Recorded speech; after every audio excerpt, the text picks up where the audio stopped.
I am not a historian, but neither are you. So, how about we, the people, learn this stuff together? Welcome to US 101. And for today's episode, guys, we're going to be talking about sticky brown stuff. Calm down.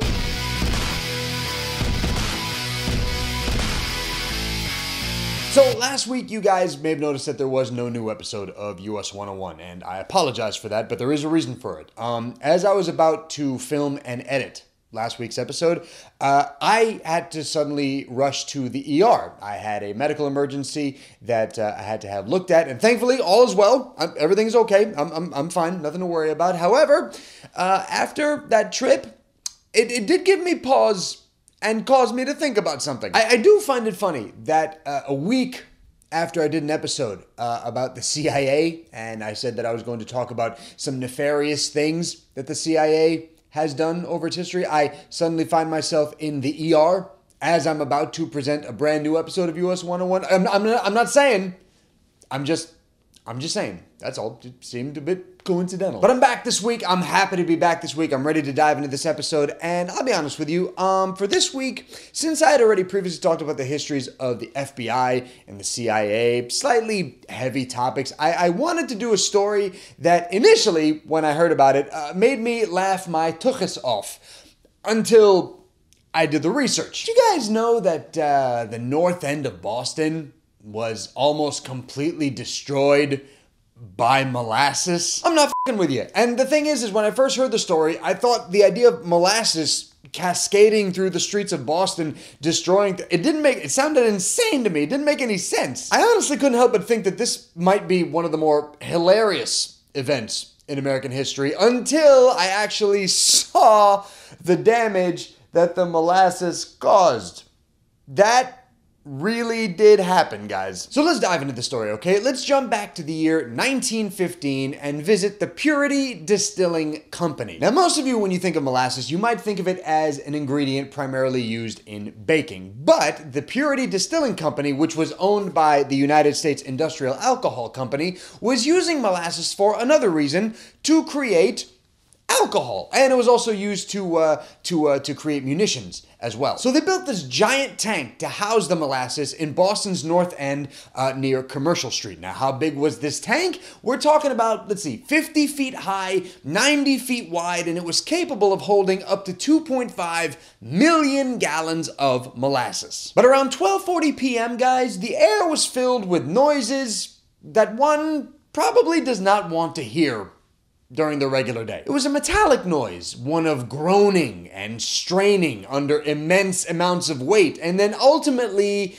the sound boom, which was the steel tank exploding open and unleashing gallons upon gallons of molasses into the area. And it was at that time that the Boston Molasses Massacre, or the Molassacre, if you will, began, and it was not a pretty sight. Now, before we even get into the damage that the molasses did, let's discuss the steel tank and what happens when steel suddenly just explodes. When a steel tank suddenly just rips open like that, what do you think is flying out of the steel?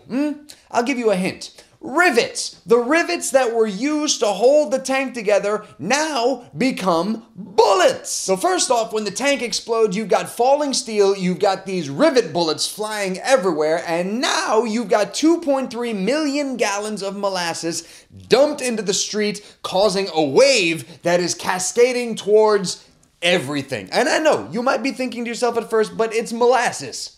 How fast? It's a brown syrup. How fast could it actually go? The molasses basically became a fast-moving river, and at one point it reached speeds of 35 miles an hour. And remember, there's 2.3 million gallons of this thick, fast-moving substance going through the streets.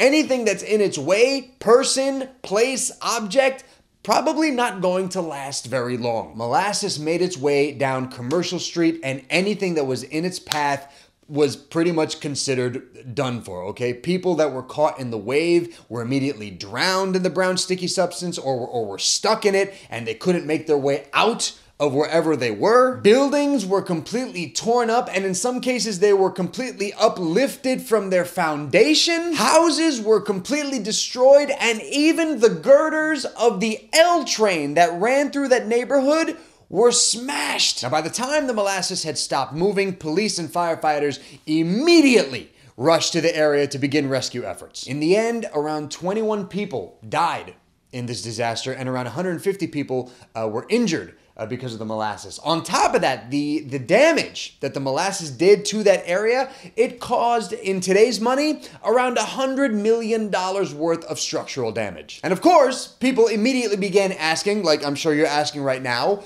how did this happen? How did this molasses suddenly burst forth from this steel tank? Well, according to the United States Industrial Alcohol Company, or the USIA, they claim that this was all due to sabotage. Yes, they claim that Italian anarchists made their way to the tank, placed a bomb near it, and detonated it, thus exploding the tank. That is how the molasses made it into the streets. It was anarchy, it was sabotage, it was terrorism. That's exactly what happened. Now, let's be completely honest. How many people do you think actually believed that story? I'm going to give you a hint. It was zero. How it actually happened, guys? Here's how it happened. The answer is pretty simple. It was a construction job, okay? As a matter of fact, modern engineers in 2015, according to a story in the Boston Globe, they looked at like the structure, and they figured out that the steel that was being used and the types of material that they were using for the walls of the tank were not strong enough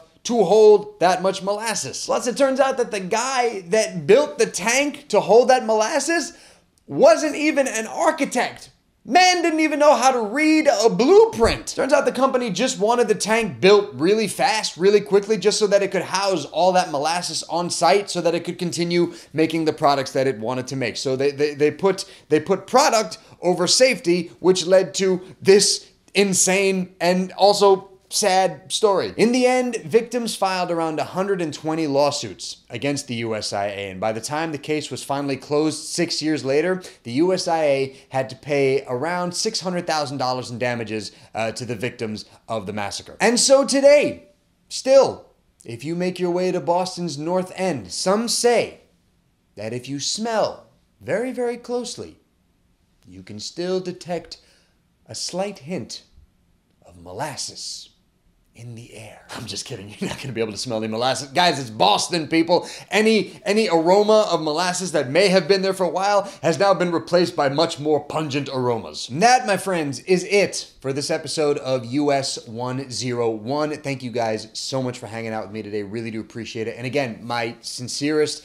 and humblest apologies, guys, for not having an episode last week. But again, I had to go to the ER. I had to get something checked out. I'm okay. Everything's fine. I'm not dying anytime soon. Everything's all good. But I do want to apologize, and I will make sure not to get sick or hurt myself in any way so that there won't be future episodes. But thank you guys for subscribing to the channel. For those of you that have done, really do appreciate your guys' support. Thank you guys for watching the videos, for liking them, leaving comments on the comment section, leaving thumbs up, clicking the little bell notification so you guys know when there's a new episode. And as always, guys, you can follow US 101 on Facebook, Instagram, Twitter, Snapchat, patreon.com/US101 if you guys want to donate some money to the show so that we can help to make the show grow, buy better equipment, and you guys get some cool rewards at the same time. Guys, I will see you next Tuesday for an all-new episode of Us 101. Until then, I am all done. I wonder, do you think that there might be a disaster in the future involving like loads of maple syrup? Like Mrs. Butterworth, or is that like a Canadian disaster? Someone from Canada, make a Canada 101 channel and tell me if there was a maple syrup disaster. I have to know these things.